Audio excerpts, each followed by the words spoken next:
देखिए, आत्महत्या किसी भी प्रकार से उचित नहीं है, न्याय संगत नहीं है। ध्यान रखिएगा, जब भगवान राम से सीता जी का वियोग हो गया, जब रावण उनका हरण करके ले गया, तो आप एक बार सीता जी के पक्ष में जाकर देखिए, जिसके साथ साक्षात नारायण रह रहे हो और उसे नारायण से विमुख कर दिया जाए, और वो समय परिस्थितियां सर्वथा प्रतिकूल थी, एक ऐसी जगह पर निशाचरों के साथ रहना, परंतु क्या सीता ने आत्महत्या जैसा कदम उठाया? धैर्यपूर्वक परिस्थितियों से लड़ती रही। और ये ध्यान रखिएगा कि समय करवट बदलता है। यदि कभी आपके मन में आत्महत्या जैसा विचार आता है, तो इसका मतलब यह है कि आपके जीवन में धैर्य और सहन शक्ति की कमी है। सबके हिस्से में समस्याएं आती हैं, सबके हिस्से में आती हैं, चाहे कोई वो संत हो, चाहे ईश्वर हो। यदि उसने इस धरा में मनुष्य रूप में जन्म लिया है, तो उसके हिस्से में उसकी समस्याएं होंगी, और समस्याएं हैं तो धैर्य होना चाहिए। यह पूर्णतया एक अप्राकृतिक घृणित कृत्य है। शास्त्रों के अनुसार भी आत्महत्या किसी भी तरीके से ठीक नहीं ठहराई जा सकती। आप खुद सोचिए, मनुष्य के अलावा क्या कोई और जीव आपको आत्महत्या करता हुआ मिला? कभी किसी और जीव ने, चाहे परिस्थितियां कितनी भी खराब हो, अंतिम क्षण तक हर जीव अपने प्राणों के लिए संघर्ष करता है। यदि एक हिरन 3 तरफ से सिंहों से घिर जाए और चौथी तरफ खाई हो, तो भी वो खाई में नहीं कूदेगा। सोचिए, प्राणों का जो संरक्षण है वो प्राकृतिक है, प्राणों का त्याग प्राकृतिक नहीं है। तो आत्महत्या तो किसी भी स्तर पर क्षम्य नहीं है। जब भगवान हनुमान माता सीता से मिले, तो उन्होंने 1 माह का समय दिया था कि यदि प्रभु 1 माह में नहीं आए तो मुझे जीवित नहीं पाएंगे। उन्होंने ये नहीं कहा था कि मैं आत्महत्या कर लूंगी, उन्होंने कहा मुझे जीवित नहीं पाएंगे। मतलब वो स्वयं से संघर्ष प्रारंभ करेंगी, और इस अवस्था में परिणाम कुछ भी निकल सकता है।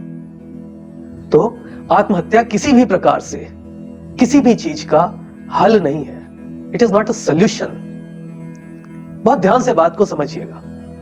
और कुछ लोग जब परिस्थितियां बिगड़ती हैं, उनके वश के बाहर हो जाती हैं, तो नशे की संगति में चले जाते हैं। नशा भी तो एक तरीके की आत्महत्या ही है। आप नशे में पड़कर कुछ समय के लिए अपने अस्तित्व को समाप्त कर देते हैं। आपको यह तक होश नहीं रहता कि आप कौन हैं। यही समय जो आप बर्बाद कर रहे हैं, यदि सकारात्मकता से अपनी विपत्तियों से लड़ने में लगा दें, तो मुझे नहीं लगता कि आपको किसी भी प्रकार की प्रत्यक्ष या अप्रत्यक्ष आत्महत्या करने की आवश्यकता पड़ेगी। यदि आप अपना संपूर्ण विवेक किसी भी समस्या में आप पड़े हो, किसी भी प्रकार की समस्या में हो, धैर्य से, भक्ति के साथ, समर्पण के साथ। और कभी कभी ऐसा होता है कि हम अपनी समस्या के जनक स्वयं होते हैं, तो हमको अपने वैचारिक अस्तित्व को समाप्त करना चाहिए और पूरी तरीके से एक नया प्रारंभ करना चाहिए। जीवन का नहीं, उसी जीवन में अपने व्यवहार का नया प्रारंभ करना चाहिए। आप अपने व्यवहार को देखें, कहीं ऐसा तो नहीं कि आपकी समस्याएं जिनसे प्रेरित होकर आप आत्महत्या जैसा निर्णय ले रहे हैं, वो आपके स्वयं द्वारा जनित की गई हो। कहीं ऐसा तो नहीं। और एक बात ध्यान रखिएगा, आत्महत्या में आपकी आत्मा की हत्या आपकी अपेक्षाएं करती है। आपको स्वयं से बहुत अपेक्षाएं होंगी। आप अपने आप को सर्वथा सफल पाना चाहते होंगे, और आपके कर्म उस स्तर तक नहीं होंगे, तभी आपके मन में, मस्तिष्क में इस प्रकार के जघन्य कृत्य की बात आती है, तो कभी भी इस प्रकार का कोई भी निर्णय न लें। ध्यान रखिएगा, आत्महत्या में आप शरीर का नाश कर देते हैं, और ये जो जीवन है, आप अपने जीवन को समाप्त नहीं करते। ये जो जीवन है, ये शरीर, आत्मा और परमात्मा के संयोग से बनता है। शरीर का नाश कर दिया, आत्मा का तो कुछ नहीं कर पाएंगे ना, और परमात्मा को शरीर से निकाल करके बाहर खड़ा कर देंगे। आने वाले जन्मों तक के लिए इस जघन्य अपराध का दंड मिलता रहता है, और प्राण हरने और प्राण देने यानी जन्म और मृत्यु दोनों का जो उपक्रम है, उसे लिखने का जो अधिकार है वो सिर्फ ईश्वर के पास है। कि आत्महत्या करने का विचार आता है, विचार तो व्यक्ति के मन में यह भी आता है कि वो उड़ने लगे, तो क्या उड़ने लगता है?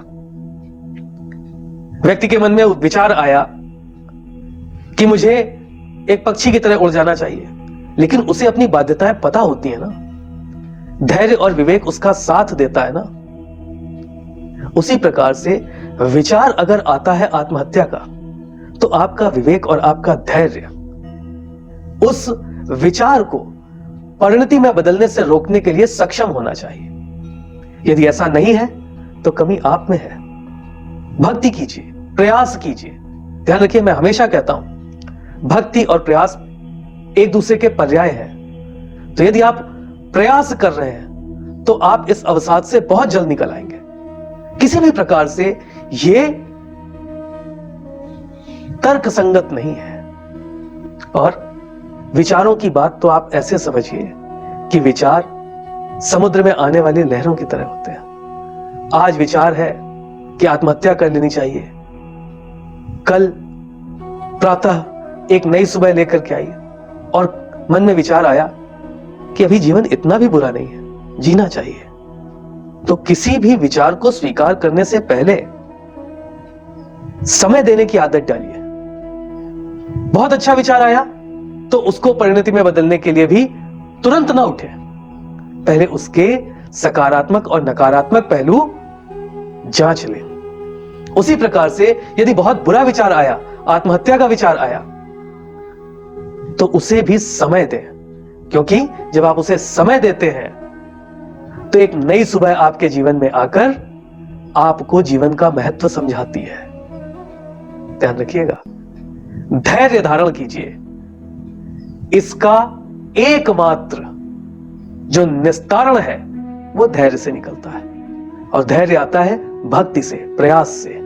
आप प्रयास कीजिए, प्रयास करने में सफलताएं असफलताएं दोनों प्राप्त होती हैं। परंतु जो व्यक्ति भक्ति करता है और ईश्वर दर्शन नहीं देते, तो ईश्वर से दर्शन न प्राप्त होने पर उसका प्रयास बंद नहीं होता, भक्ति चलती रहती है सतत अनवरत।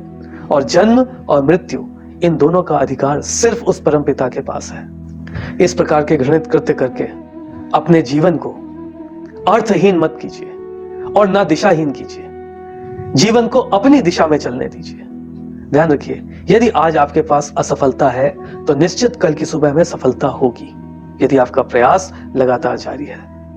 प्रयास कीजिए, भक्ति कीजिए, धैर्य धारण कीजिए और अवसादों से बाहर आइए। ठीक है।